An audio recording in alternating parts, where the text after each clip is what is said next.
구독과 좋아요는 큰 힘이 됩니다.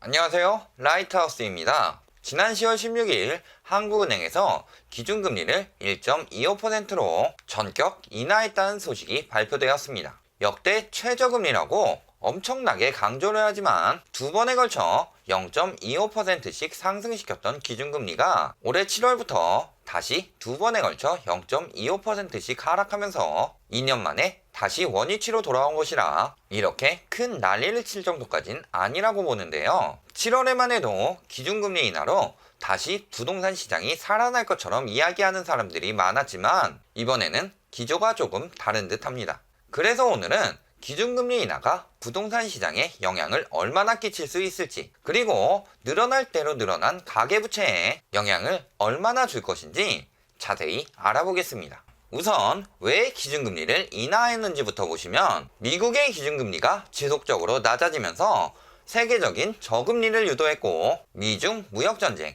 한일 수출분쟁 등 세계적인 무역 문제로 인해 수출 의존도가 큰 우리나라의 경기가 둔화되었기 때문입니다. 당초 예상했던 경제성장률을 2.5%에서 2.2%로 하향 조정했음에도 이마저도 지키기 힘들어지고 있죠. IMF마저 우리나라 경제성장률 전망치를 2%로 하향시키니 경기 침체를 막기 위해 불가피하게 기준금리를 인하하게 된 것으로 보입니다. 하지만 이번 기준금리 인하에 대한 부동산 전문가들의 의견은 7월과는 약간 다른 양상을 보이는데요. 당시에는 금리 인하로 인해 부동자금이 부동산 시장에 유입되거나 주택담보대출금리가 하향되면서 미분양이 감소되는 등 부동산 부양이 될 것이라는 의견이 많았다면 이번 금리 인하에는 큰 영향이 없을 것이라는 의견들이 많죠. 물론 이번에도 수익형 부동산 투자가 늘어난다고 하는 X흥건설을 대주주로 가지고 있는 X월드 경제 같은 언론도 있고 대출 금리 저항성이 낮아져 대출 총량이 늘어날 가능성이 높아지면서 부동자금이 유입될 것이라는 등 골수 부동산 불패론자들의 의견도 있지만 이 의견들이 소수로 줄었습니다. 유명 부동산 플랫폼의 한모 팀장도 당시에는 승수 효과로 가격 상승 요인이 될 수 있다든지 저금리와 부동자금이 부동산 시장의 불안 요인이 될 것이라고 했던 의견에서 이번에는 이자 부담 경감 효과는 있으나 거래 모니터링 등 규제가 강력해 거래량은 소강 상태를 나타낼 수 있다고 했죠. 또 기준금리 인하 영상 등에서 저희가 말했던 것처럼 신규 대출 규제가 변함없어 현금이 필요한 상황이라고도 했죠. 항상 상승 방향으로 말했던 신모 교수 역시 대출 규제가 막강하니 금리 인하 영향은 제한적일 것이라고 같은 의견을 말합니다. 매매 사업자 등 특별한 경우를 제외하고는 대출 규제는 변함이 없으나 이번에 이런 의견들이 늘어난 것을 보면 저희가 이야기하는 방향으로 사람들은 물론 전문가들의 의식까지 변화가 되고 있다는 느낌이네요. 기준금리 인하로 가장 민감한 부분은 역시 가계부채에 대한 영향인데요. 이전 리먼 브러더스 사태의 영상에서 말했듯 우리나라의 GDP 대비 가계부채는 작년 97.7%까지 증가하면서 리먼 브러더스 시절 미국의 98.6%와 매우 근접한 수준까지 올랐으니까요. 올해 2분기까지도 우리나라의 가계대출 증가세는 둔화되었으나 잔액은 계속 늘어나면서 총 1,556조를 찍으며 조금씩 상승하고 있는데요. 이렇게 증가하는 가계대출은 결국 비소비 지출을 늘리게 되고 이는 소비 위축을 불러오면서 내수 경기 침체가 이어지게 되죠. 따라서 금리 인하를 통해 단기적으로는 대출 이자로 인한 비소비 지출을 줄여 내수 경기를 활성화시키고 장기적으로는 가계대출을 감소시키는 것이 목적으로 보입니다. 과거 버블 시대의 일본이나 리먼 브라더스 사태 때 미국이랑 비교해 봤을 때 몇 년 만에 두세 배씩 올라가는 집값, 이로 인한 비정상적인 매수 심리, 여기에 은행권의 대출 규제가 완화되면서 비정상적으로 늘어나는 가계부채, 모든 상황이 유사하게 흘러가고 있죠.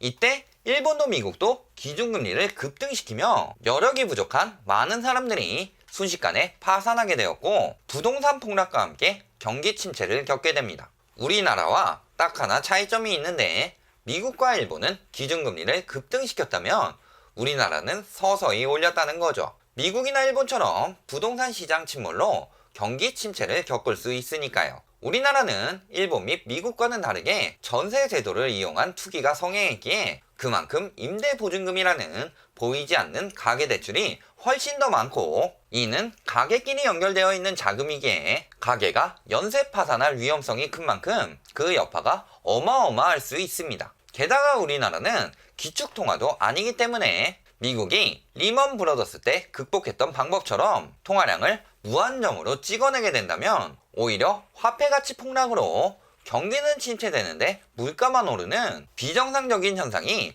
나타날 수 있으니 그렇게 대처할 수도 없죠. 물론 이렇게 되는 것은 최악의 상황이지만 최대한 그 여파를 줄이려 부동산 규제를 해서 비정상적인 폭등세를 막고 가계대출을 제한해 부담을 줄입니다. 그럼에도 정신 못 차리고 각종 편법까지 써가며 대출을 더 받아서 투기하니 10월 1일 부동산 긴급 대책으로 매매사업자, 신탁 등의 대출까지 제한하고 매매와 전세 대출을 동시에 받으려 전세 스와핑을 하는 등의 자금 출처가 이상한 거래들도 면밀히 검토해 잡아내는 등 여러 가지 방안을 써서 가계대출 증가세를 막았고, 그 결과 가계대출 증가세가 둔화된 것입니다. 최근 국내외 경제위기로 인해 경제 성장률이 떨어지게 되었고, 이로 인해 내수 경기 침체가 가계에 퍼져가면서 점점 더 위험해지니 가계 붕괴로 인한 연쇄적인 문제가 일어나지 않도록 금리를 낮추고 있음에도 이 와중에 부동산이 상승할 것이라고 말하는 언론 및 유튜버들은 정말 나라가 망하기를 바라는 건지 제정신으로 그딴 소리들을 짓거리는 건지 뇌 구조가 의심스러운 상황입니다. 이전 위기의 부동산 영상에서 말했듯 부의 양극화나 엠포세대, 저출산 등의 사회적 문제를 해결함과 동시에 국내외 위기 상황에서 내수 경기를 활성화시키기 위해서는 부동산 거품이 빠져야만 하며, 그러기 위해서는 부동산 투기로 인해 생겨난 고위험도 가계대출을 줄이는 것이 최우선 과제입니다. 그럼에도 아직 우리나라 부동산 시장은 하락한 적이 없다고 꾸준히 우기시는 분들을 위해 리먼 브러더스 사태 당시에 우리나라의 부동산 시장을 잠깐 보시겠습니다. 예를 들어 부동산 거품이 가장 많이 꼈던 강남 3구에 몇 개 아파트 단지를 뽑아보자면 압구정 현대아파트의 경우 2008년 3월 26억 8천에 거래되었지만 리먼 브러더스 사태 후 꾸준히 감소하다가 2012년 12월에는 17억 3천까지 하락했습니다. 대치동에 있는 개포 우성을 보면 2008년 4월 24억으로 거래된 이후 2012년 8월 12억 7,800만원까지 하락했죠. 서초구에 있는 아크로비스타의 경우 리먼 브러더스 사태 전 마지막 거래가 2006년 4월에 있었는데요. 당시 16억 8천의 가격에 거래되었으나 역시 경기 침체 후 2013년 4월에 10억 4천까지 떨어지기도 했고요. 모든 단지가 다 이만큼 급락하지는 않았지만 하락세라 거래량이 줄었던 시기이기 때문에 지표상으로 얼마 안 떨어진 것처럼 보였을 뿐입니다. 게다가 강남 등 버블7 지역은 정권이 바뀌자마자 꾸준히 부동산 완화 정책을 시행했기 때문에 거품이 다 빠지기도 전에 다시 상승했음에도 몇몇 고가 아파트 단지들은 50에서 65% 수준까지 떨어졌다는 거죠. 그럼 지금 상황이랑 비교해볼까요? 앞에서 말한 강남 및 서초의 3개 단지는 마지막 거래가 각각 37억, 29억 5천, 17억으로 그 당시보다 훨씬 노후화되었음에도 더 짙은 거품이 끼었습니다.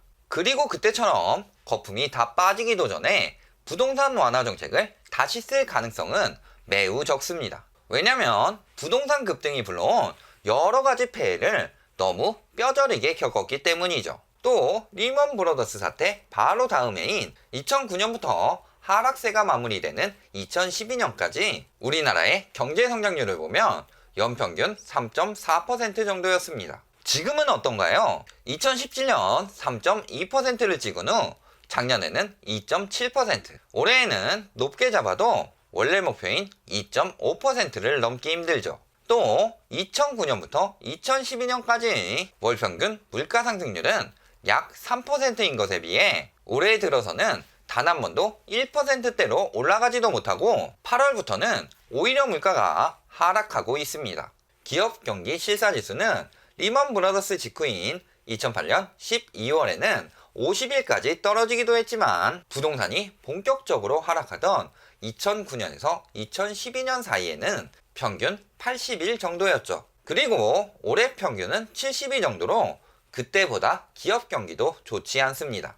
즉 GDP 성장 및 물가 상승, 소비자 및 기업 경기, 그때보다 훨씬 더 안 좋은 상황에 직면해 있다고 할 수 있습니다. 그럼에도 아직도 부동산이 오르는 이유는 2014년부터 꾸준한 가격 상승으로, 아니 비정상적인 급등으로 부동산은 당연히 물가보다 올라야 한다, 떨어지는 일은 없다, 모든 경기가 다 죽더라도 부동산만은 오른다는 왜곡된 경제인식을 가지고 있기 때문이죠. 다만 이런 경기 침체에도 대출 및 부동산 규제 정책, 금리 조정 등으로 큰 사태가 터지지 않도록 부동산 가격의 연착륙을 유도하고 있기에 그때만큼 심각하게 느끼고 있지 않을 뿐입니다. 결론을 말씀드리겠습니다. 아직도 금리 인하로 유동자금이 흘러들어온다든지 금리 저항성이 높아져 대출이 늘어난다든지 이런 헛소리들이 조금씩 나오고 있지만 이제 대부분의 전문가들도 금리 인하의 영향은 크게 없을 것이라고 합니다. 그리고 이전 토지보상금 영상에서 말했듯이 실제 주택가격에 영향을 주는 가계 M2 통화량 상승률이 조금씩 감소 중이라 유동성 장세로 인한 상승이란 말은 오히려 거짓이며 반대로 유동성 증가폭이 감소했으니 하락하는 것이 마땅한 수순이죠. 게다가 지금은 IMF 때나 리만 사태 때보다 더 나쁘다고 말할 수 있을 정도의 경제 상황이며 늘어난 가계부채로 인한 위험은 상상을 초월할 수준입니다. 따라서 그때처럼 터지는 국가적인 위기를 막기 위해 정책의 순서나 금리 인하를 통해 조정하고 있는 중이니 그때 왜 그리고 어떻게 떨어졌는지를 생각해서 대비해야 하는 상황이죠. 그럼에도 끝까지 이득을 보려고 하는 건설사들과 그들의 하수인인 몇몇 언론들, 그리고 지들 손에 안 보고 팔려고 하는 부동산 신도들 같이 나라 망치는 매국노들은 지금도 오르고 있다고 더 상승할 것이라고 부추기고 있습니다. 그런데 모 유명 부동산 카페에서 매번 집 사라고 그렇게 난리를 치면서도 막상 집 팔았다고 하면 잘 빠져나왔다고 축하해주는 것을 보면 지들도 모르는 게 아닌데 말이죠. 지금은 민간택지 분양가 상한제 직전에 마지막으로 건설사들의 가격 띄우기와 이에 따른 언론들의 호도, 그리고 이를 믿고 대출을 잔뜩 받아서 산 사람들로 인해 비정상적인 상승세를 보일 뿐 지난 10월 1일 시행한 부동산 긴급정책으로 인해 그간 성행했던 불법 편법 거래는 막힐 예정이고 조만간 가격을 직접적으로 규제하는 민간택지 분양가 상한제가 시행될 예정이라 앞으로의 부동산 상승세가 일어날 수 없도록 규제가 강화되고 있습니다. 서울의 매수 우위 지수도 아직 82로 매수 심리는 위축되어 있고 올해 들어 큰 폭으로 하락한 서울 아파트의 거래량은 3개월 새 72%나 급감하며 다시 거래 절벽이 심화되고 있고요. 이렇게 모든 수치가 하락을 예고하고 있음에도 가끔 저희에게 논리적으로는 맞지만 부동산 시장은 그렇게 논리적으로 흘러가지만은 않는다고 말하는 사람들도 있는데요. 다시 한번 잘 생각하셔야 합니다. 논리적으로 맞지 않는 상황이 나타나고 있다는 것은 잘못되고 있다는 뜻입니다. 원래는 이런 비정상적인 일이 장기적으로 이어질 수는 없으며 만일 그런 사태가 벌어진다면 마찬가지로 비논리적이었던 일본의 부동산 버블이나 우리나라 90년대 닷컴 버블, 그리고 작년에 성행했던 비트코인처럼 결국은 시장이 붕괴되며 대폭락을 이끌어낸다는 것을요. 그리고 부동산은 우리나라 가계자산의 대부분을 차지하기 때문에 단계적 하락이 아닌 가계부채 폭발로 인한 연쇄 파산으로 인해 시장이 붕괴되면 우리나라가 전에 없던 큰 충격을 받을 수 있다는 것을 말이죠. 오늘도 시청해주셔서 정말 감사드리며 내용이 도움되었기를 바랍니다.